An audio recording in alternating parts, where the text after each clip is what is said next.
اور ہم نے لقمان کو دانائی بخشی کہ اللہ کا شکر کرو، اور جو شخص شکر کرتا ہے تو اپنے ہی فائدے کے لیے شکر کرتا ہے، اور جو ناشکری کرتا ہے تو اللہ بھی بے نیاز ہے، لائق حمد و ثنا ہے۔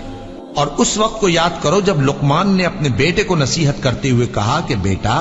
اللہ کے ساتھ شرک نہ کرنا، شرک تو بڑا بھاری ظلم ہے۔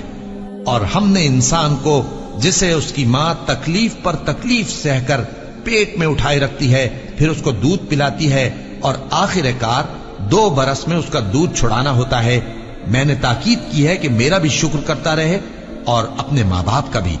کہ تم کو میری ہی طرف لوٹ کر آنا ہے۔ اور اگر وہ دونوں تجھ پر زور ڈالیں کہ تو میرے ساتھ کسی ایسی چیز کو شریک کرے جس کا تجھے کچھ بھی علم نہیں، تو ان کا کہا نہ ماننا، ہاں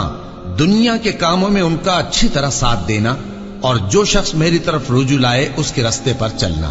پھر تم کو میری طرف لوٹ کر آنا ہے، تو جو کام تم کرتے رہے ہو سب سے تم کو آگاہ کر دوں گا۔ لقمان نے یہ بھی کہا کہ بیٹا، اگر کوئی عمل چاہے رائی کے دانے کے برابر بھی چھوٹا ہو،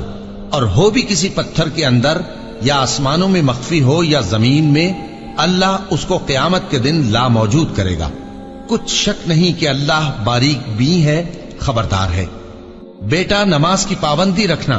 اور لوگوں کو اچھے کاموں کے کرنے کا مشورہ دیتے رہنا، بری باتوں سے منع کرتے رہنا، اور جو مصیبت تجھ پر واقع ہو اس پر صبر کرنا، بے شک یہ بڑی ہمت کے کام ہیں۔ اور تکبر کرتے ہوئے لوگوں کے سامنے گال نہ پھلانا اور زمین میں اکڑ کر نہ چلنا، اس لیے کہ اللہ کسی اترانے والے شیخی خورے کو پسند نہیں کرتا۔ اور اپنی چال میں اعتدال کیے رہنا، اور بولتے وقت ذرا آواز نیچی رکھنا، کیونکہ بہت اونچی آواز گدھوں کی سی ہے، اور کچھ شک نہیں کہ سب سے بری آواز گدھوں کی ہوتی ہے۔